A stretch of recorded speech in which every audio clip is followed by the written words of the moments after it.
Saturday. It's 11 o'clock. Welcome to another Badminton Talk podcast wherever you are in the world. Mark Topping, how are you doing? I am fantastic, John. Doing very well. What about yourself? Yeah, Mark, fantastic, because I know by the time this podcast is airing, we'll be back playing badminton, Mark. How about that? Cannot wait, John. I've already booked the court. I know I live only 10 minutes away from Terraneo Badminton Centre, and it's opening on Tuesday, the 8th of June. And I think this podcast will go out after it. I'll have been already playing, John. Yeah, I mean, I think it's got, Mark, it's like it's Christmas and we're getting our presents. It feels like that, isn't it, Mark? Going back with the badminton.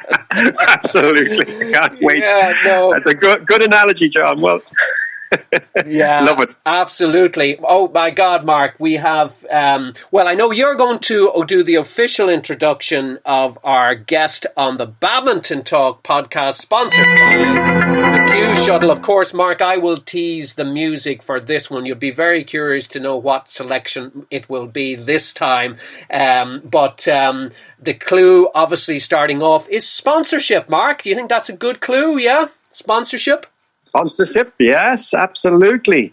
Yeah, we all need to know about sponsors. Sponsors make the world go round, but we all have an onus as well to deliver for sponsors. So anyway, before we get started, let me play this little clip from the music, Mark. Let's see, can you work it out, okay? I'm hoping to kick because light is glowing. Ashes to ash and rock to rocket. We know Major Tom's a junkie, strung out in heaven's high. Mark, did you pick anything up there? That is David Bowie when Major Tom. So how does that link to our next guest, John? Okay, well, it was a song which was remastered back in 2017. What was the name of the song? Can you remember? I don't know. I can't remember. Is that Major Tom? It was not Major Tom. The album was one of the brand new from the album, A New Career in a New Town. But it was when David Bowie decided to talk about this word coming up again. Here, listen to it, Mark. 1, 2, 3. Here we go. Ashes to ash and rock to rocket. Now, did you get that, Mark? I got it now, yes. John Noble, yes. Ashes to Ashes. Hey! Good man, Mark! I'm going to give you a clap for that. There we go. Come on. Mark Topping got it on the second time. I thought all this yoga training... Takes me a little while, John, but I get there. Yeah, Mark, that was David Bowie, Ashes to Ashes. Of course, Mark, over to you to introduce our listeners on the Badminton Talk podcast, sponsored by, of course, the Q Shuttle, to our next guest.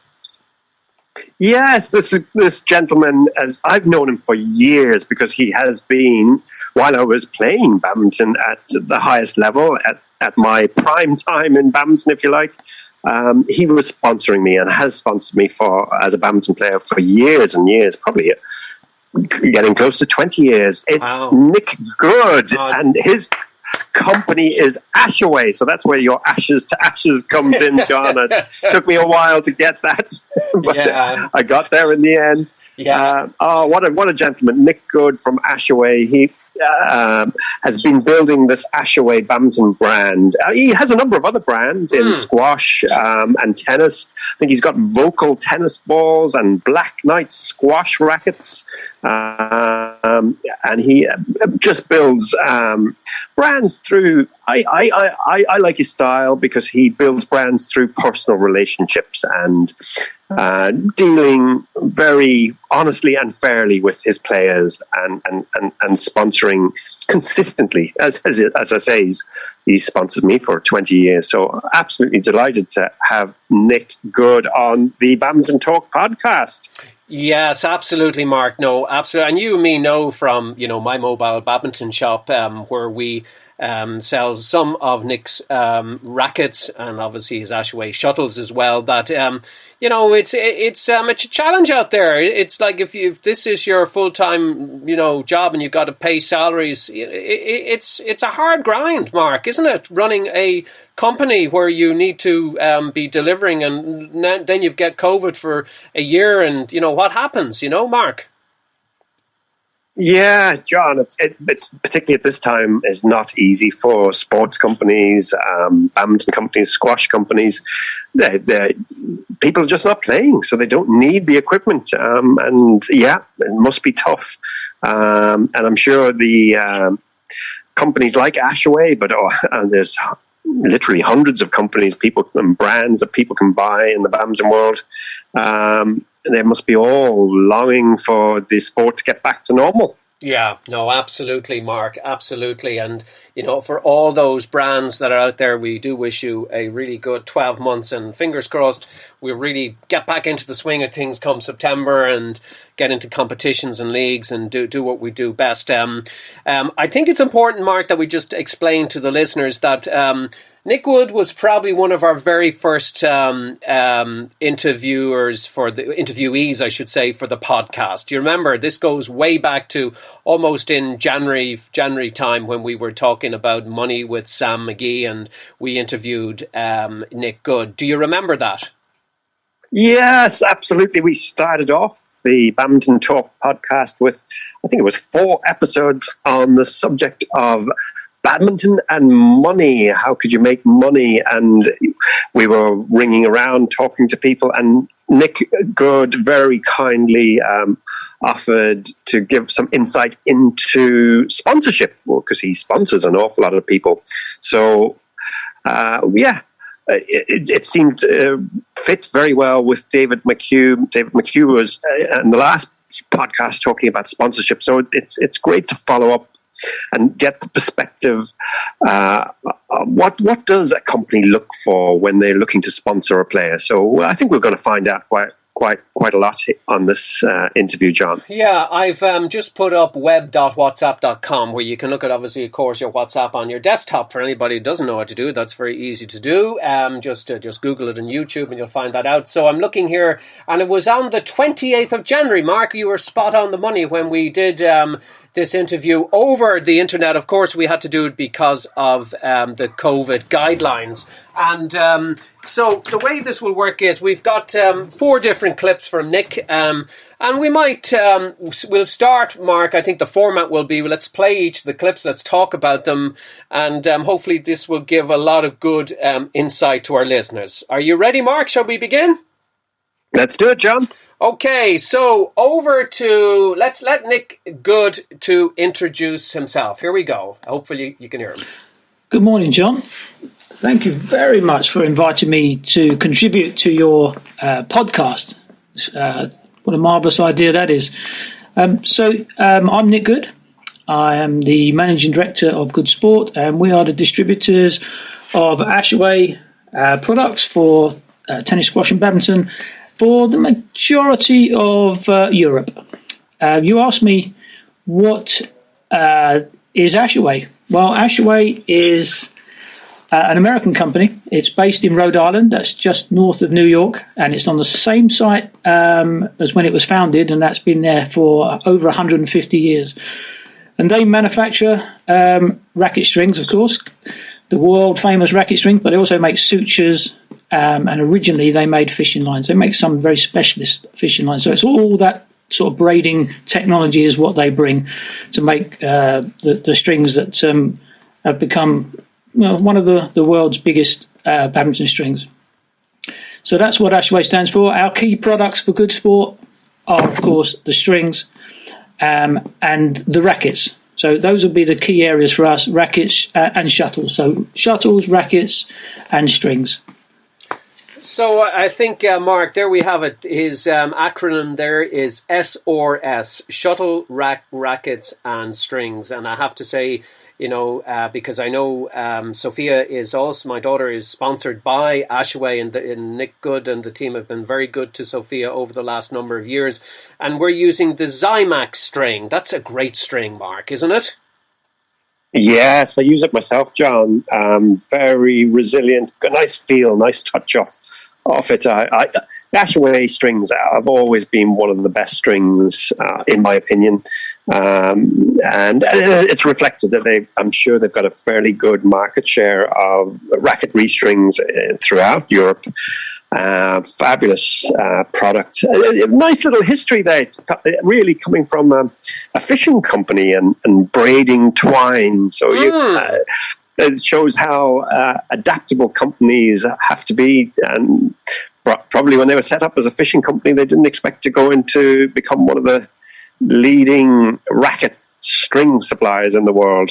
Ashaway. No, absolutely not. And just to come back on the strings, Mark, here, I know from obviously learning so much from Nick over the last number of years on strings with their stringing Sophia's and Dylan's rackets, you can get 62 kind of gauge, 64, 66, 68. Any favourites yourself? Do you use any particular one of those dimensions? Yeah, I'm probably actually. I think there's a Zymax 69.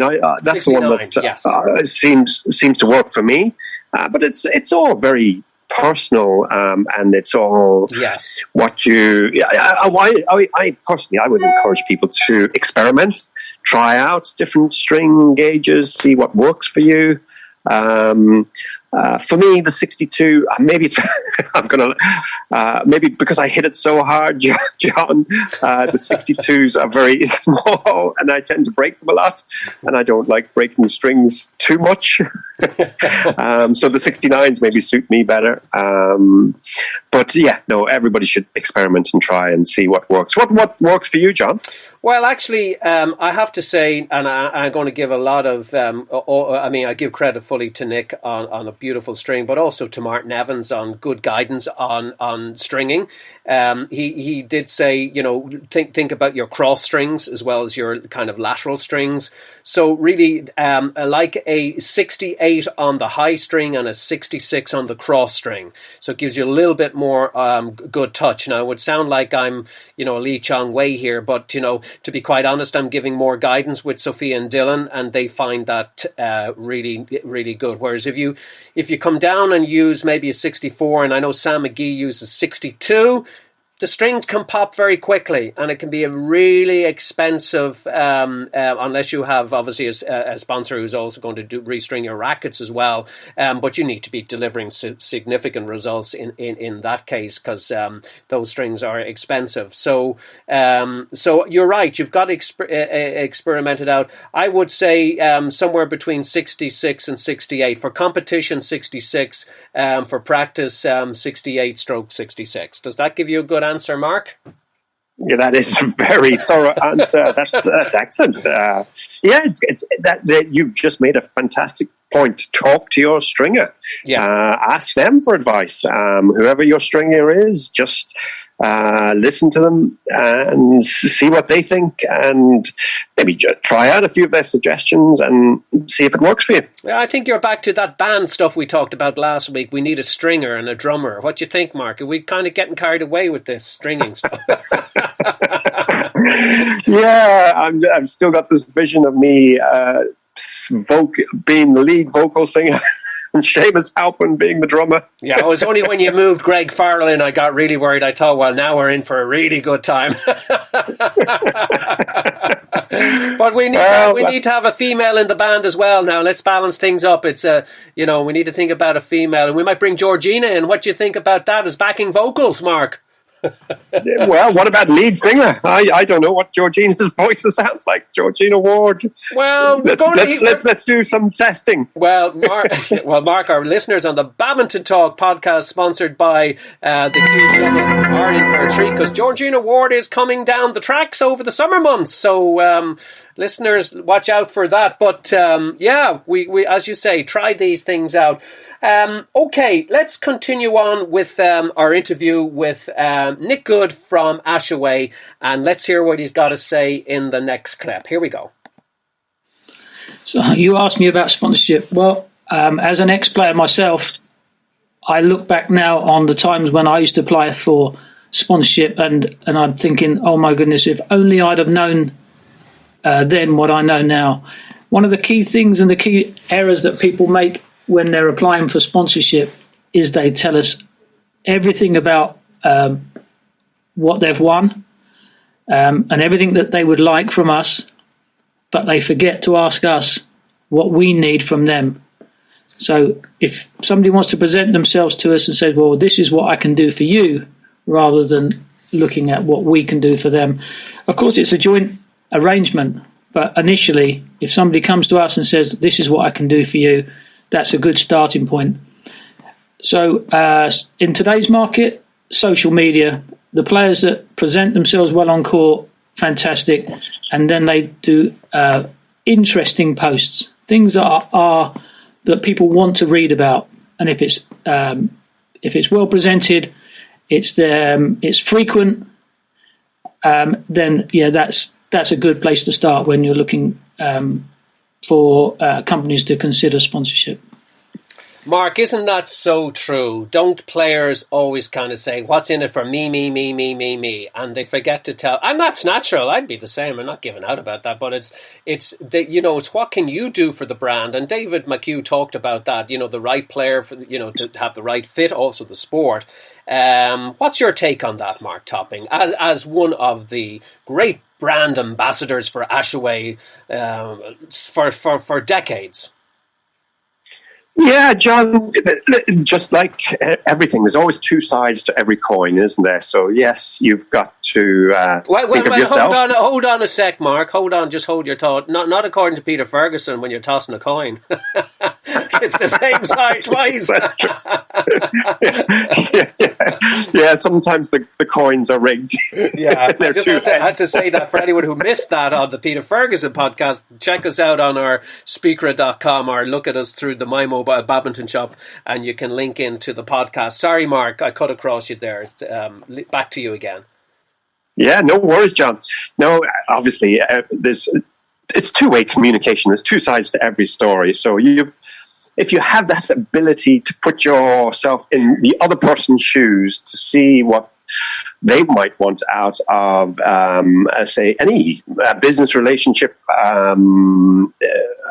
business transaction, what would they want out of it? I think you're going to help yourself, and that's exactly what Nick was saying there. Go and ask, if you're going to ask somebody to sponsor you, tell them what you can do to promote their brand. Yes, absolutely. And I think today in the digital world, we're in the digital age, and the big upskill in digital from all of us, no matter whether you're a baby boomer, Gen X, Y, or Gen Z, or even the young babies, like there's so many young kids been born, the Conor Hickland's kids and the Dan McGee's kids and young kids. They're the Gen Alpha. One day they will rule the world, but for the moment the Gen Zs are ruling the world. But there's no excuse. They can go onto Instagram, they can go onto TikTok, but it's about promoting the brand, and that's what sponsors are looking for. And I love, again, I come back to what David McHugh said. If Nat gets 20 grand in the pocket for sponsorship, and hopefully he does, and more if he can, he's thrilled and happy out. But the sponsor has to get behind it to get their pound of flesh, and therefore they have to be promoting. So anybody who is going to take a brand on and pay for somebody to sponsor, make sure you're investing in promoting the brand as well and the events that are taking place. That would be my thought, Mark, on that. Very, very important. Yeah, and when I look back over the last 20 years, I've been associated with Nick Goode at Ashaway. Yeah, that's exactly what Nick has been doing. He's been continuously, tenaciously promoting his badminton players and his brand, and that's why he's a successful businessman. So it's good to see. Yeah, and also, Mark, I was going to say just while we are talking about Ashaway, I have to say I have to give a big shout out to also some of the team that's there. Charlotte Willis, I think is her name, does a brilliant job for Nick Goode and the Ashaway brand, is always very conscientious, gets the orders out. And James as well. I only know him by James. James is a really great support to the team and promoting the brand in the UK and other markets. And we really wish the team very well because they're great ambassadors for the brand. Mark. Yeah, you're right. It's James Lauder is the account manager who looks after us as well. John, yeah, no, fantastic, great support. Yeah, absolutely. I suppose every company you need really hardworking people working for you and being appreciated. Yeah, no, absolutely. Looking after your staff. At the end of the day, I come from a marketing background, Mark, as you know, and and with the companies I worked for, some great brands in the past, Coke, Pepsi, Unilever's brand on HB. But at the end of the day, brands really are the people behind. It's the people behind them. They are the people. That's how a brand exists today, by people investing time. It's not that the name was all of a sudden going to be worth, an awful lot to its target audience. It's about the people who work behind it. And Ashaway do a great job, and it's we're delighted at my mobile badminton shop to have been able to be brand ambassadorial for the Ashaway brand, and I recall meeting Nick. I think it was before the COVID. We came down over to Ireland. We were down in Mount Pleasant, and he did a lot of shots on Sophia and sponsorship. We might throw some of them back out in social media, Mark, when this comes up again. What do you think, just to share a little bit more to Nick at that time? Yeah, absolutely. I know. I do remember those days pre-COVID. That was a lovely interview and a photo shoot, really, Nick and Sophia did down in Mount Pleasant. Yeah, enjoyed that. I definitely think throw it back up on the social media. Yeah, absolutely. Just for a look at. Good idea, John. Okay, yeah. So we have Nick Goode here, and of course we have the Q Shuttle sponsoring the podcast. So let's move on to our next part, part 3 of the interview with Nick Goode. Here we go.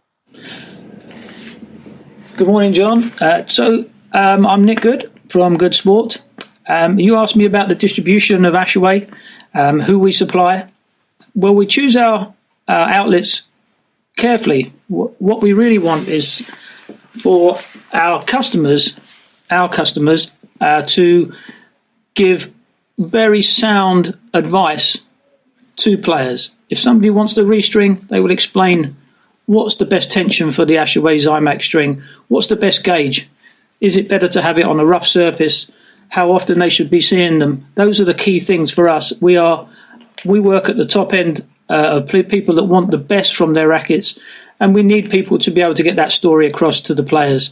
Yes, you can go to our webpage and you can get all the information, but when you turn up and you've got that somebody that really understands the products, that makes a huge difference, and that's key to the distribution of the Ashaway range of products. And it's the same for rackets.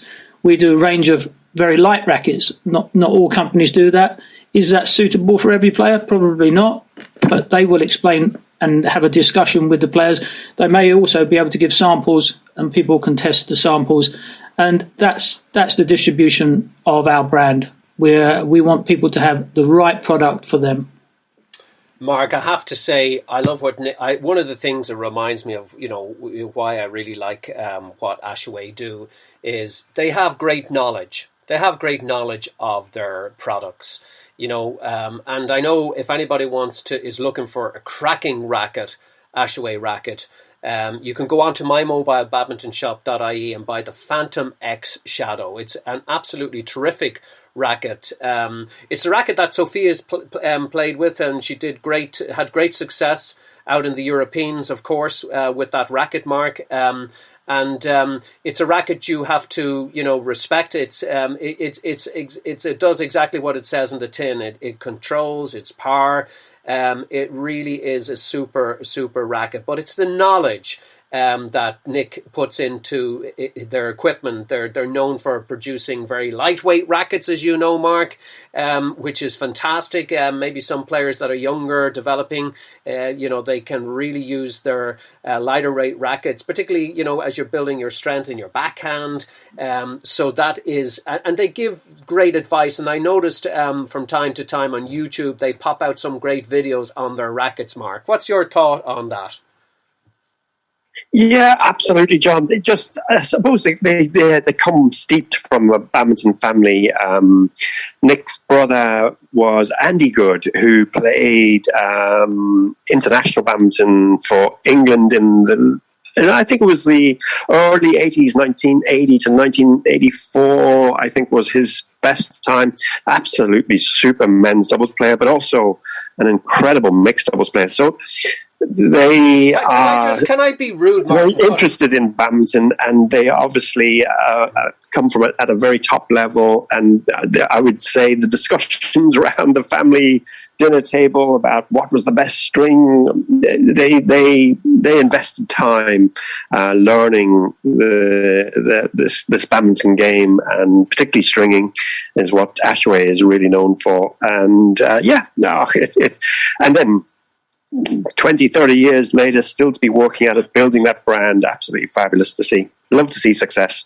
Yeah, sorry, Mark, I was cutting across you there when you talked about Andy Goode, and I'm just going to tell our listeners who Andy Goode is, just to, obviously, the brother, and Andy, was it Andy Brian Goode? I think it is the full name here. Andrew Goode, born in 1960 from Hertfordshire, yeah, and of course Andy Goode is a retired badminton player for England. Am I looking at the right player here? It says he married to Joan Wright, an English badminton player who was 5 times national doubles champion. Does that ring a bell, Mark? Yes, absolutely. Joanne Goode, another fabulous English badminton player, mixed doubles player in particular.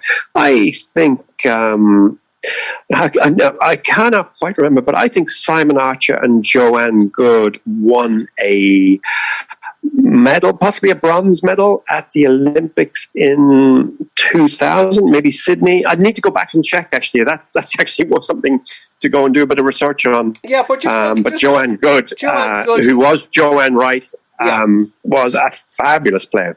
Yeah, particularly mixed doubles. Yeah, and just looking at it here, like Goode represented England, won a gold medal in the team event and 2 silver medals in the men's and mixed doubles at the 1986 Commonwealth Games in Edinburgh. And in 1990, which is 31 years ago, Goode, who won the men's and mixed doubles title at the National English Championships, had been left out of the English team for the European Championships in Moscow, but he later won 2 more medals in the team event and mixed doubles at the 1990 Commonwealth Games in Auckland. My God, badminton players do get to travel. He also competed for the GB team in the 92 Summer Olympics, which I think was Barcelona, and he won 9 titles at the English National Badminton Championships, 1 singles, 5 men's, and 3 mixed doubles. And Mark, just on his wife Joanne, they have 3 children, Jack, Molly, and Harry. That's not a bad record in badminton, Mark. Absolutely. Really good. Really strong, John. You're absolutely right. Yeah. Well, okay. That was nice to and if we really go back to when Nick was a little young boy, before we go back to that, back to the podcast, the European Junior Championship, he won gold medal in the boys singles in 1977 and a gold medal in the mixed in the European Junior Championship. So you can rest assured Nick Goode knows his stuff in badminton on and off the court. We are listening to the Badminton Talk podcast here, sponsored by the Cube Channel. And let us move on to our final part of our interview with Nick Goode. Let's tee it up now. Here we go. How to keep motivated during these pandemic COVID times. Well, that is a real challenge. But what will come out of it is those players that really are the most hungry would have used this time to carry on training to the same schedule that they've always done, but just not on a court. There's always every excuse for not going training, but the good ones, the ones that will come to the top, will not use any excuses. They will be out there all weathers, doing their regime, whatever that means to them. And so you'll still see the same players that would have always come through. There's always a reason not to do training, but the ones that want it the most, they will stay motivated and they will be out there. Come what may, they will hit the ground running when we all start back again. So there we go. If you want to be out there and you want to hit the ground running, you just got to get up early, do your training, and crack on. So keep going. Keep going. Mark Topping, what did you make of that clip? I thought that was fantastic what he said there. Yeah, absolutely, very motivational. And very realistic as well. It's this COVID pandemic has been incredibly tough for everybody. It's not easy. I get that. It's just tough. But yes, if you want to come out of the blocks flying, you probably have been able. If you want to get to the top in badminton, you probably had that schedule, that discipline to continue your training, and it's definitely not easy. But just keep being tenacious and keep going, guys. Yeah, no, absolutely, and I think, as he said, Mark, there's always an excuse not to train, and we know it's training. Sometimes you can't be in form for training every day, but those that really have who have medals and high achievements in their vision, they're the ones that do what Ray Stevens said. They go out and train in all conditions. And I remember Ray saying, he used to train on his backhand, going out to a windy backyard and hit the shuttle with the wind blowing in, and that strengthened his arm. That's what you call, the commitment to, no excuses, Mark. Yeah, John, absolutely right. Yeah, it's just tough, and you just got to keep going at it, keep pushing. Funny, I always found I had bad training days, and I still have bad training days. I don't feel like it. I don't want to do it. I've got a bit of a cold. I've got a few aches and pains. But I always force myself. In fact, those are the times when you need to try and get out there. I'm not saying it's easy. Get out there, and you always feel a little bit better. When I'm on a sort of down day, as I describe it, you just have to just keep pushing and be gentle on yourself. Don't be too unkind. I can't hit my goal today. But the very fact that you've gone out and trained on a down day that's where the resilience, and that's actually what's going to stand to you when you're in a difficult situation in a match and you just don't feel it's happening for you, and you've got to dig from somewhere, and it's probably those training on down days that you can draw on to sort of find a way to win. Yeah, I think, Mark, it will be fascinating to observe the impact on COVID and when play resumes in whatever countries are, right across the United Kingdom, Ireland, Europe, those juniors, as we know in sports, we lose a lot of our juniors as they move from kind of teenagers into the senior game. And we know there are many of them in all countries. And it'll be fascinating to see when the dust settles and the courts are opened again and they've had a little chance to play, who's at what level and who's still in the game and who have we lost, Mark? Because we're going to have a few casualties. I know I've heard through the grapevine a few, but obviously I'll see we can't mention names that may change. You never know. So it really is for it's really for those with vision. I mean, I'm talking about players here who want to, really, get into the academy, reach the highest goals they possibly can. It'll be interesting to see, what kind of attrition rates we have, Mark. Yeah, I just don't know what's going to happen, John. You could take a sort of pessimistic view and maybe say, "Oh gosh, well, throughout this COVID, we've been told that indoor is not great for you, and maybe there will be a whole swathe of the population who decide." You know what? I enjoy the outdoor life now. I don't want to go indoors and play my sport. I want to do outdoor sports. So we could, for very logical and normal reasons, I've got used to running outside. I've got used to cycling. I've got used to walking and hiking for my exercise. I don't want to go back to badminton. So who knows what's going to happen? That might be the pessimistic point of view. Or maybe the optimistic point of view is, oh my God, I just cannot wait to get back to the sport. Maybe that's what people are thinking. Only time will tell, John. It'll be fascinating. Yeah, and don't forget the other sport that you left out, Mark. Can you remember the one you left out? No, you tell me, John. Of course, paddle. Oh, yes. Our famous sport. I've played that game a couple of times. Interesting game. Yeah, it's for older players, isn't it, Mark? You know, those that, decide their legs are gone, so they don't have to move too much. Oh, I think you're being a little bit harsh. I've watched some of the professional players playing paddle on YouTube, and wow, they're super fit, fast, and their brains are working very quick. It's looking for angles, and it's sort of a combination of tennis and squash is what I would describe it, and an outdoor sport. Looks like a lot of fun at the very highest level. But it's a tiny court compared to a badminton court. You could sit there and have a coffee and play it, Mark. Come on.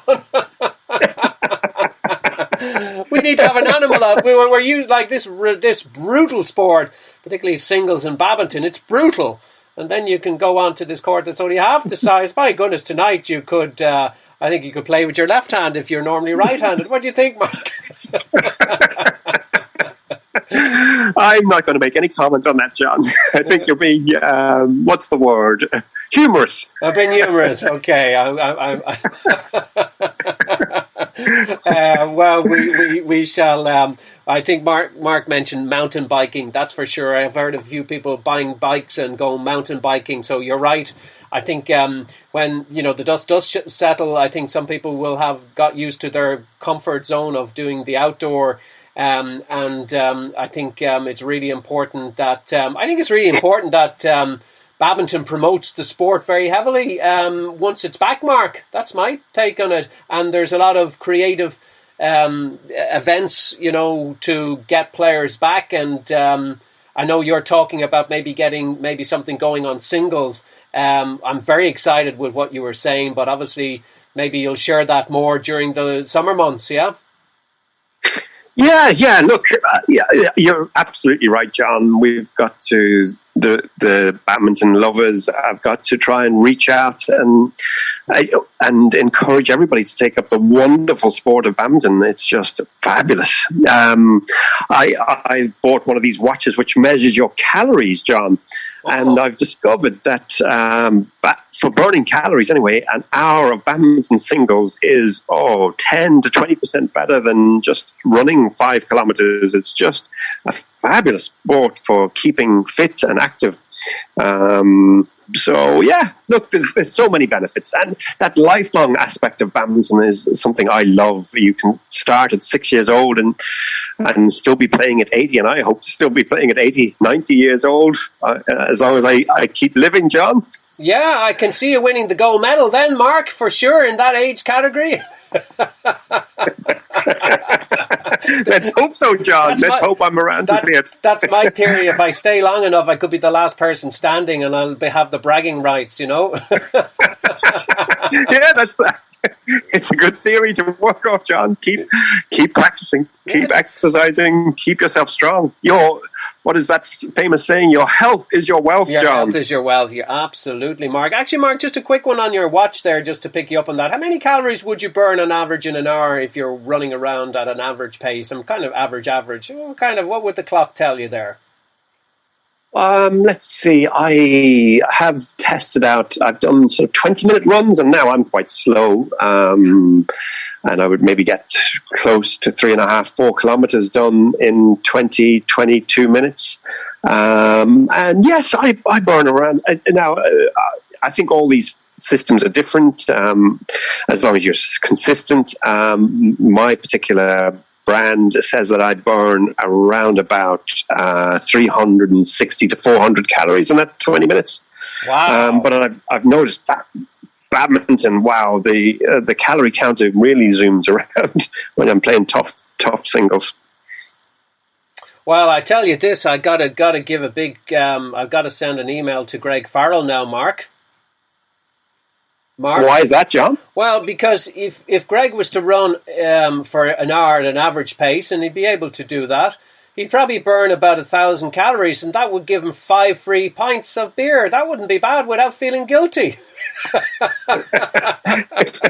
I think you've been following Greg Farrell on Facebook. Well, there's no harm. I mean, we all like a beer, to be quite honest. There's nothing wrong with that, and I'm not trying to. And even if you look at his social media, Greg, he's a lovely picture there of it. But I think it's a great way. I think sometimes people, maybe underestimate how much you can burn on a run, and then maybe enjoy yourself a little more at the weekend without the guilt factor. Although I'm not sure. I don't think Greg would feel guilty. Mark, what do you think? I don't know. We'll have to get Greg on to speak for himself, John. I think we could. I think we should try and do a podcast with Greg. What do you think, Mark? Maybe we could. We could see if we could get him on. Maybe that could be good if he was allowed. Of course, that would be nice. Yeah, absolutely. Yeah, absolutely. Why not? Yeah. So many interesting people to interview, John. There's so many interesting people and so little time. Oh, I know. Well, Mark, it's incredible. We are almost running out of time on this Badminton Talk podcast brought to you by the Q Shuttle. So we've just heard from Nick Goode from Ashaway, and what an amazing brand Ashaway is, and shuttles, strings, and rackets. And as Mark said, he's been, a great support of the brand over the years, and it is a great brand, and we wish them all the great success. And that kind of completes our sponsorship theme, Mark, for the last couple of weeks. Mark, did you enjoy that? David McHugh, and finished off there with Nick Goode. Absolutely, John. That was just so interesting. It's always great to chat. Look, you could just keep listening and learning, can't you, John? Yeah, absolutely. And of course, we wanted just to tell our listeners the next set of guests include Georgina Ward, Bruce Topping, and Carol Farrell. Excited, Mark? Wow, some great podcasts and some great stuff to come. Yeah, absolutely. Our guests are in for a treat. So keep listening out to the Badminton Talk podcast. So Mark, I suppose before we kind of go, let's ask you what Mark Topping's plans are for this weekend. You've done your forest trekking, you've done your weeding, you've done your training, you've done your... Mind you, Mark, I believe you do drones. Is that correctly? Are you now flying drones? Yes, yeah. I personally don't have a drone, but I have flown just a few drones just for a bit of fun. So, yeah, no. A big shout out to Philip McKeown and his drone, and anytime he wants to fly his drone, I'll go out with him. They're just amazing bits of technology, and the photographs and the views you get through the camera on the drone, it's just incredible. Do you think Mark you'd be able to fly his drone indoors and maybe grab me playing a game of badminton with yourself? What about that? And seeing what an aerial photograph of our magnificent movements on court, Mark. What do you think? That might be worth trying. I suppose we'd have to get a whole court or a whole hall to ourselves, and we could video John, you playing Seamus Halp in the game of singles, and we could put that out. Oh yeah, that's right. Maybe it could drop the drone quite low to Seamus, and with a steady hand from Philip, put him off a few points, because boy, is he competitive. He's a great player too. Yeah, absolutely. Aren't we all competitive, John? We all want to win. We are all very competitive and we all want to win. And we're just about out of time. So listen, Mark, you have a great weekend, whatever it is, flying drones, weeding, I'm not sure. And I will see you next week on the Badminton Talk podcast. Is that fair enough? Brilliant, John. Great to chat again, and looking forward to when we can actually get together instead of over the Zoom. Okay, Mark. See you. Bye.